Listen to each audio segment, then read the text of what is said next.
Ngayong araw ay meron tayong i-vlog na isang pagawaan na napakasarap na itlog na maalat at saka yung napakalinamnam naman na balot. Papunta natin si Sir Ray, isa sa mga kilala na natin noon pa man nung tayo ay lumipat dito. Nakikita ko na siya or yun na po talaga yung kanyang negosyo nung lumipat tayo dito sa part ng Langonoy. Dati guys, taga-Goa tayo. May pangarap din ako sa buhay guys, kagaya ni Sir Ray, na unti-unti niya nang natutupad yung kanyang mga pangarap sa buhay. So guys, lahat tayo may mga pangarap sa buhay, sa ating pamilya, sa ating mga anak, or sa ating sarili kung wala pa tayong pamilya. So ngayon guys, isa to sa mga ibablog natin sa ngayon na unti-unti kung may mga pangarap ka sa buhay ay unti-unti yan matutupad basta tutukan mo lang.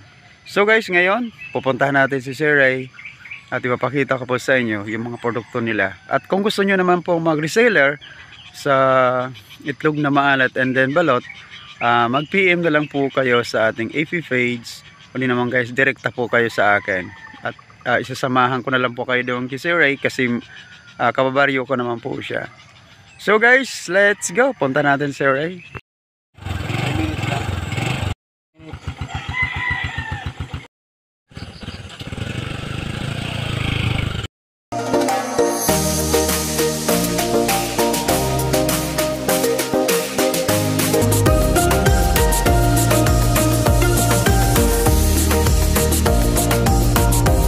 Si Sir Ray kung ilang taon na ba yung kanyang negosyo. Mga ilang taon na si Ray.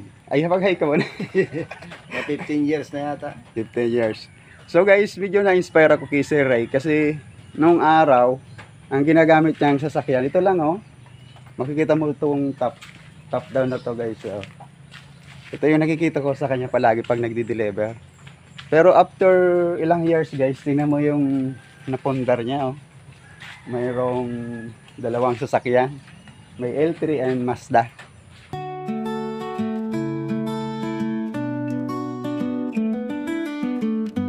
Magkano nga yung malat? 12. 12 pesos guys.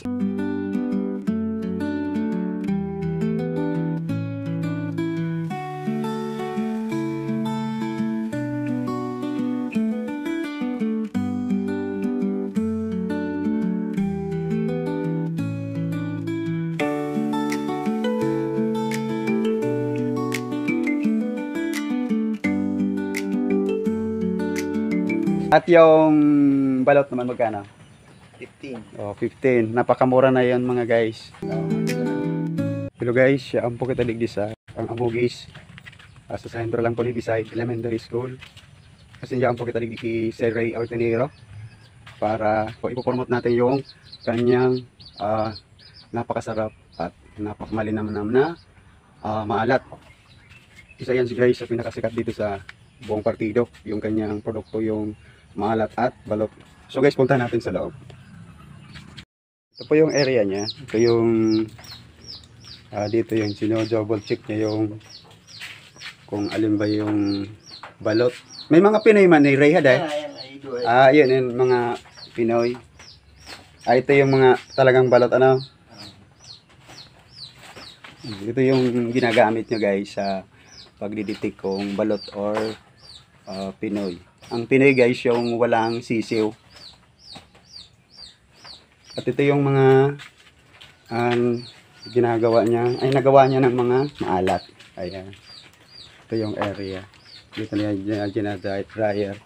At ito naman yung kanyang linulutuan. Improvise lang yan mga idol. Pero yung kanyang produkto na nagagawa ay talagang napakasarap. Guys, totally may pretest na binigay sa akin si Sir Ray. Titikman natin. Ito yung tsura ng kanyang itlog na maalat guys. At syempre may ito yung shell niya. Kapag ganito ang itsura guys, ibig sabihin itlog na maalat yan.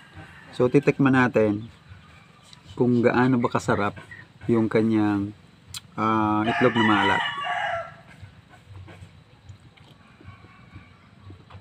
Napakasarap guys kasi yung alat niya ay tamang-tama lang doon nanonood dito sa ating kinakain na itlog. Kasi may mga maalat guys na sobrang alat talaga. Pero itong Kisay Ray, pag kinain mo, kahit yung tatawag doon, kahit dito sa Bicol, kahit pasayin mo, ay talagang napakasarap.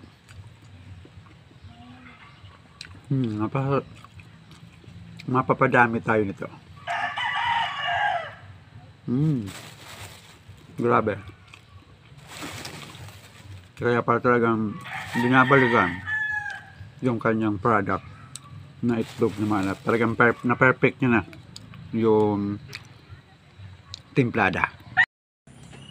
Na-inspire ako kay Sir Ray kasi nung araw, ang ginagamit niyang sasakyan, ito lang oh. Makikita mo itong top down na to guys. Oh. Ito yung nakikita ko sa kanya palagi pag nagdi-deliver. Pero after ilang years guys, tingnan mo yung napondar niya oh.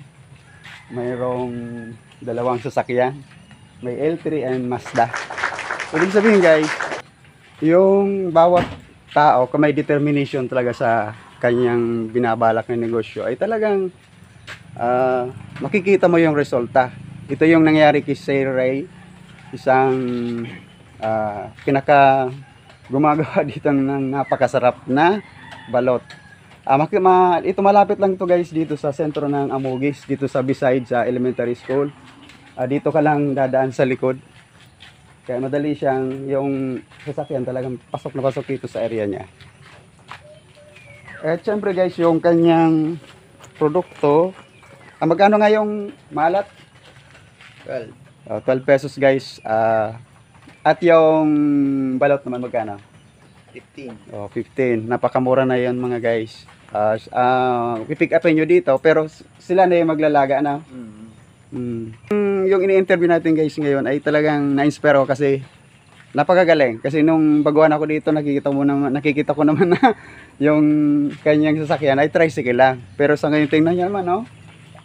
So isa ko sa guys sa humahanga sa kanya, kaya namomotivate din ako guys na pagandahin yun rin yung kalamansian ko. At least pangarap ko rin itong sasakyan na to, lalo itong L300. Pangarap ko rin talaga to.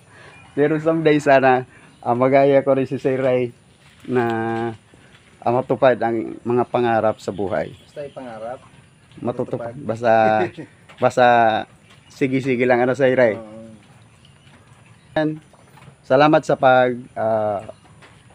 pag-incubate ng libre guys. So ang kwenta tulong natin ipopromote natin yung totally guys, kahit naman matagal ko na sanang ipopromote si Sir Ray. Kaya lang natigil kasi yung isa namin.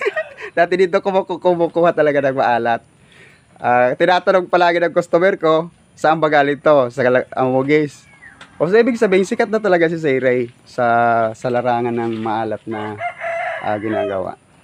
So guys, yan lang po. Ang inyong lingkod, walang iba, si Parao man nagsabing, kung may mga pangarap tayo sa buhay, ay tuloy-tuloy natin yan.